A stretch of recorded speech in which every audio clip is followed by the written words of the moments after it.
So you have a desire right now, something that you want badly. And every day that it hasn't shown up, you've used that as evidence that it's not already done. But what if that's completely backwards? What if the desire itself, the fact that it even arose, is the proof that it's already done?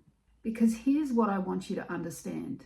A desire can only arise in consciousness if fulfillment is real at the level of I am, which means you were never waiting. You were just identified with the wrong thing. And in this video, I'm going to show you exactly what that means. Because once you see it, every limiting belief will collapse, not gradually, but all at once. So let's start here. Most of us experience desire as a gap, something that's at a distance, something that's out there that we need to work for, that we need to earn, or that we need to become. And because of that, we treat it like a problem to solve.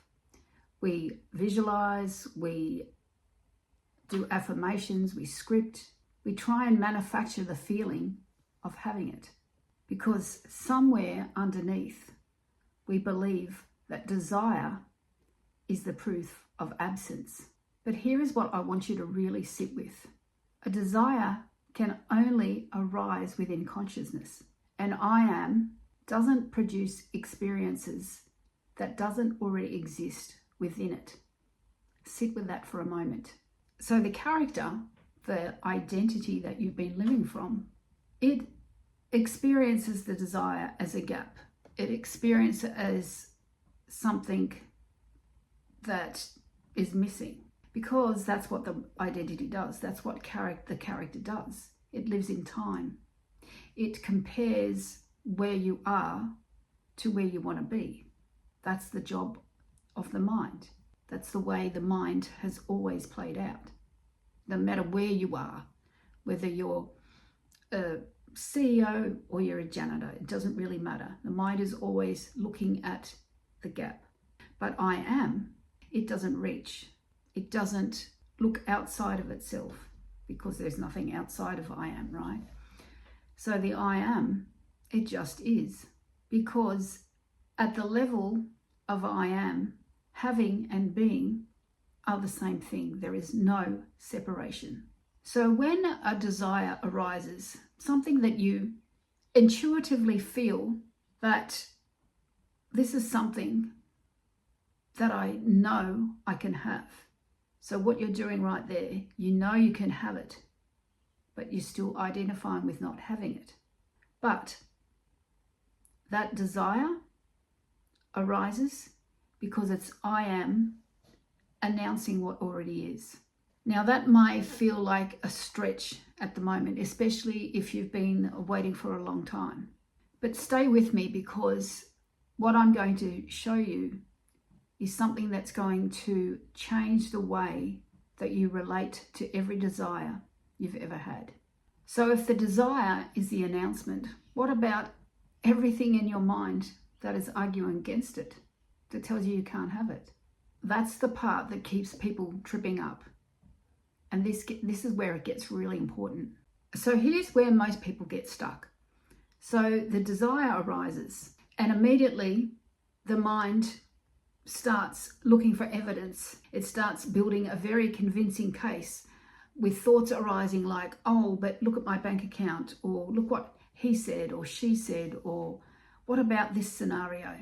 All of that is the character's way of convincing you that it's not meant for you, or it's not, you can't do this, or it's something that has power over you, that all these circumstances have power over you.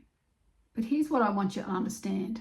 Those arguments, those thoughts, they are the character's story about reality. They aren't reality. They're just a story. So all of those limiting beliefs, they don't belong to the absolute truth. And the character cannot overrule what I am has already declared. You can't use the character's logic to overrule what I am has already set in motion. It tries to. The mind will try to overrule it, will try to keep you in what is familiar. Now, I want to say something here that is really important. So, and I get these kind of questions all the time. There are a lot of teachers out there, well-meaning teachers, who are still operating at the level of character because they haven't dissolved the sense of separation. So they're teaching things like, oh, if you're going to manifest that, you need to heal your emotions, you need to fix your nervous system. Or Neville said, follow the golden rule because whatever. Or they're teaching from a book, not from consciousness, not from I am.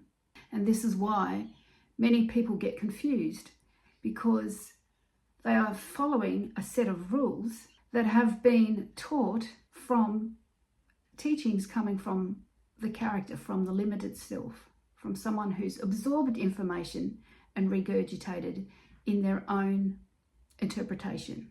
And the truth is, and I say this with love, that a teacher who is teaching from separation can only ever teach separation. They can't teach you something through a door which they haven't walked through themselves. And I get it, because at some point in my evolution, I didn't understand this either because I hadn't experienced it. This is not something you can just read about. It's something you experience when your level of consciousness expands. So the desire arose, that's a fact. And no belief, no teacher, no circumstance can ever overrule that unless you believe it. Because the desire didn't actually come from the character, come from the limited you. It came from I am. And I am doesn't make mistakes. It's not partial to it. It doesn't care. It's just showing you. It's showing you what already is evidence, what is already exists. So if the desire is real and limiting beliefs, doubts, fears can't touch it, why hasn't it shown up yet? And this is really the only question worth asking. So here's where it all comes together. So if your desire is real at the level of I am, which it is, why does it feel so far away? And it only feels so far away because you're not identifying as I am. You're identifying as the character, the one who is waiting, the one who's checking for signs, the one who is listening to thoughts, talking about why it hasn't happened yet. You see, the gap isn't a level of worthiness. It isn't the gap isn't at the level of healing. It's at the level of identification. And when you are identified with the character, you're only experiencing the character's version of reality. The same thoughts as yesterday, the same story as yesterday. That's all it can experience because you're still identifying with the character. And this is not a criticism because I know how easy it is to fall into that. But when you fall into this, you just have to remember to return to I am. Return to the awareness in which all of these things arise. You're the consciousness in which all of these experiences arise. Everything arises is in consciousness. Circumstances, emotions, thoughts, temporary appearances, they're all arising within a consciousness, and you are that consciousness. You're not the script, you're not the character. So to return to I am, it isn't a technique, it's not a practice, it's not something that you need to add to your day. It's an awareness.